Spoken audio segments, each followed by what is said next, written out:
Today's topic: how to change your beliefs about money.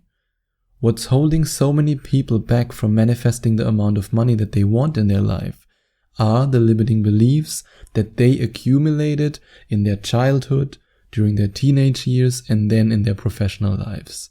And today I want to help you to change these limiting beliefs. And one of the best things you can do, which is also for a lot of people one of the hardest things to do, even though it's actually not that hard at all, is to change your attitude towards rich people by surrounding yourself with rich people. And now you might be saying, Sebastian, but I don't have any wealthy people in my social circle. Well, then you might want to change that. You would be surprised at how many wealthy people are more than happy to talk to you, to share their secrets with you, to mentor you, or to just be friends with you. I mean, this idea that so many people have, that rich people are these jerks and criminals and they just want money, they are like Scrooge McDuck, and they are like those investment bankers you see in the news when they messed up a whole company, those are the rich people. It's just not true. And that's something that I learned during my journey of being a coach, also in different fields. I mean, I have manifestation coaching clients who are very, very successful. And I also have clients in other businesses who are very successful and wealthy. And by getting to know these people, I realized that most rich people are great people. I mean, in the same way as some people who are poor are just bad people or have bad personalities, there are some rich people who have bad personalities. Of course, these people exist. But the majority of rich people, especially the ones that I know and that I work with and that I'm friends with, are just amazing people. They donate so much money. They help so many people.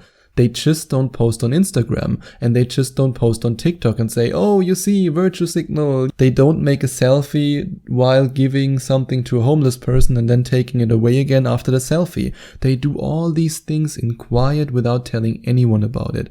So if you have this mindset that rich people are these evil bastards and they are so terrible, I mean, no wonder you won't manifest money, because then by definition you think that money turns you into a bad person. I mean, just think about this expression, money is the root of all evil. It's so stupid that people believe that, because you can do great things with money or you can do bad things with money. You can support 100 children in need with money, or you can buy weapons. I mean, it's totally up to you what you do with the money. Money is just energy. It's all about how you use it. And many wealthy people, I would say the vast majority of wealthy people, use it in a very positive way. And unless you get to know rich people who are great human beings, who help others, unless that happens to you, or let's say unless you make it happen, you won't change your beliefs about money.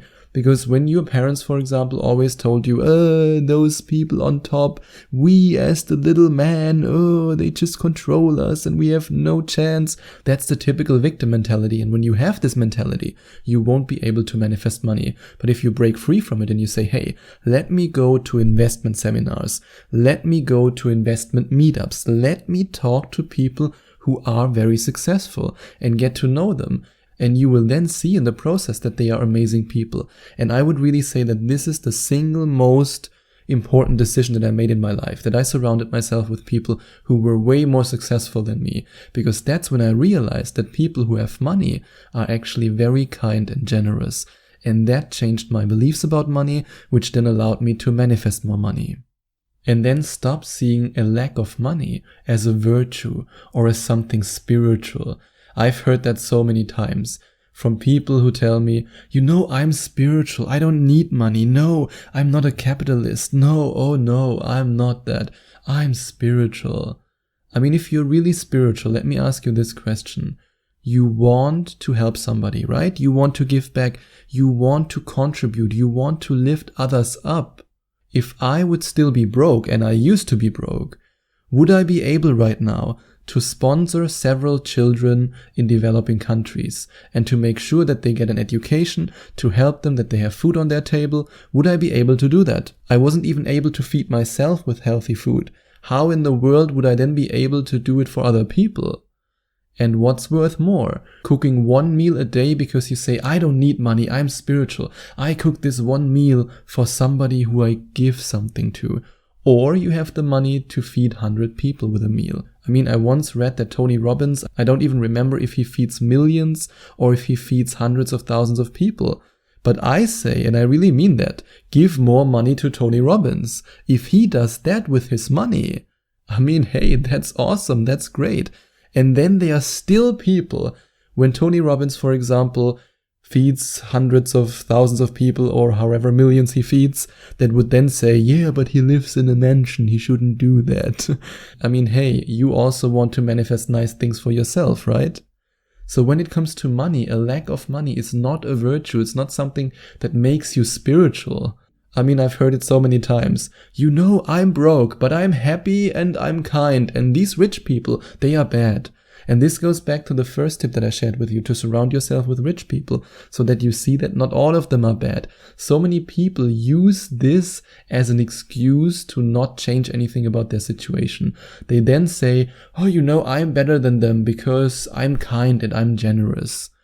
And that's just a weird mindset.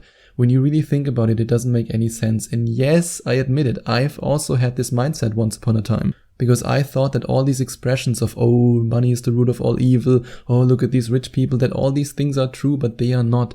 You can change your mind about money. And in fact, the first meditation of my 6-week guided meditation program, Money Manifestation Magnet, is about changing your mind about money.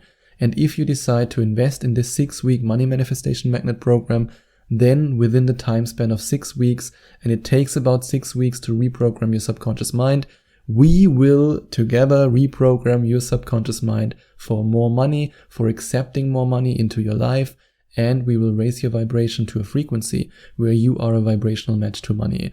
And if you want to find out more about this program, you can click on the first link in the description. And money is not everything, but it's something you need in our modern world. This goes back to this idea that, yeah, you know, I'm anti-capitalist, yeah. I mean, hey, look back at history. Communism worked out really great. Millions of deaths, everybody's starving. Yep, great idea.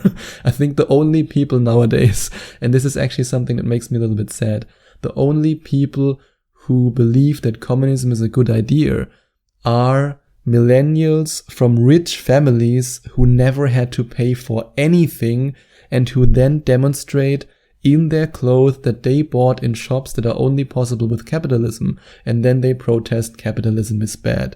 These are the only people who do that. I mean, right now I'm living in Romania, and a lot of people here experienced communism. If I would tell them, hey, don't you think communism is a good idea because capitalism is bad, they would slap me left and right across the face.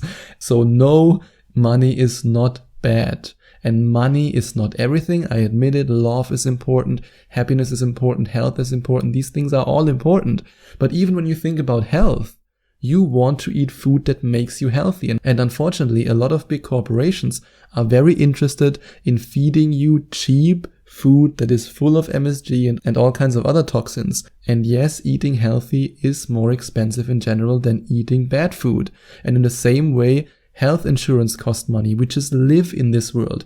You can also scream at the clouds for raining, but it won't stop the clouds from raining. So instead of having this mindset of, oh, having no money is great, it's a virtue, I'm spiritual, instead think about the fact that you need money and that you also want money. Overcome this belief that wanting money is bad. It doesn't make you a bad person. Whenever somebody says, oh, I want more money, other people go, oh, you're so greedy, oh, you're so bad. Whenever somebody says that to me, I just reply with an honest answer and I say, no, it's not because I'm bad. It's because I want to help more people. And at the same time, I want to live a life that makes me truly happy. This also brings me back to, sorry, today it's story time. I hope you don't mind. To a documentary I saw about some young people who went into the jungle in Costa Rica and they said, no, we don't need money. We build our own community here. And then in the end, they got kicked out because they don't have a visa, because you need money to get a visa. And I thought to myself, yep, great plan. In the same way as you're then in the jungle and you build a hut and you, I don't know, you, for example, accidentally slap yourself with the hammer while building something, then you're bleeding and then you go to the pharmacy and say, hey, I don't have any money. Could you give me the antibiotics for free or do I have to die?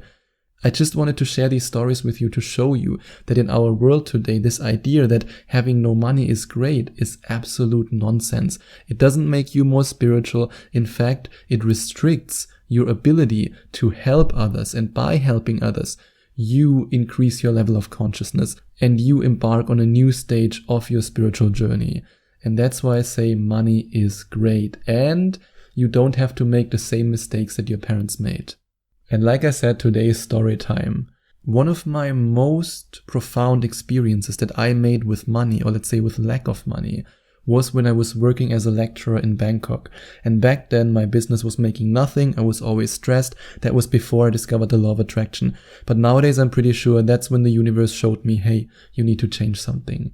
I was driving in the car of a lecturer friend of mine, a very old guy. I mean, not very old, but let's say for working as a lecturer, he was already quite old, because in this age, a lot of people are already retired.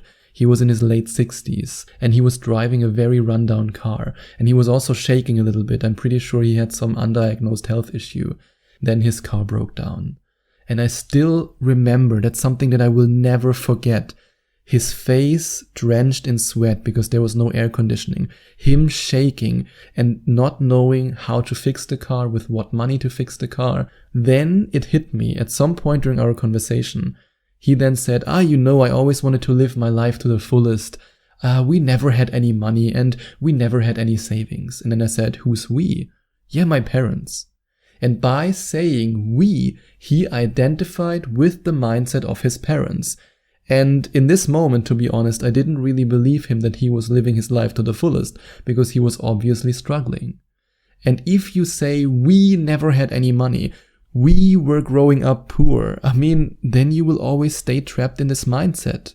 Just because your parents made certain mistakes, or because your parents told you certain lies about money, even though they believed they were true, doesn't mean that you have to follow the same pattern. And then years later, I saw a Facebook post from him that broke my heart. He lost his job in Thailand, and then somebody commented under the post, why don't you just get a retirement visa? And guess what he replied? I don't have the money. And now that you know how to change your beliefs about money, I want you to ask yourself a very important question. What money block is holding me back from manifesting money? I want you to identify the number one money block that is holding you back from manifesting money. Maybe it's something your parents said, or maybe it's from your cultural upbringing. For example, a lot of my African American coaching clients struggle with manifesting money because they are conditioned by their culture to struggle. And interestingly enough, my black coaching clients from Canada and the UK don't have the same cultural limiting beliefs. And I know it sounds very politically incorrect to mention these things, but it's so important that you ask yourself, what cultural beliefs, what beliefs from my family, what beliefs from society are holding me back? What is it for you? What is holding you back? And once you know what's holding you back, then you can either work on releasing resistance, on overcoming these limiting beliefs alone, or you can work with me on overcoming this trauma, releasing resistance, and manifesting the money you want. And if you want to work with me, then you can click on the second link in the description or go directly to affirmationtomanifestation.com/Skype and find out more about Skype coaching with me. And on my Skype coaching page, you can also see testimonials from amazing deliberate creators who I've worked with in the past, and then you can decide for yourself if you want to work with me. And if you enjoyed watching this video, please send out some love to the YouTube universe by giving this video a big thumbs up. And I would also appreciate it if you would leave a comment in the comment section below and let me know what you think about my video. And don't forget to subscribe to my channel and to click on the notification bell so that you get notified whenever I release a new video for you.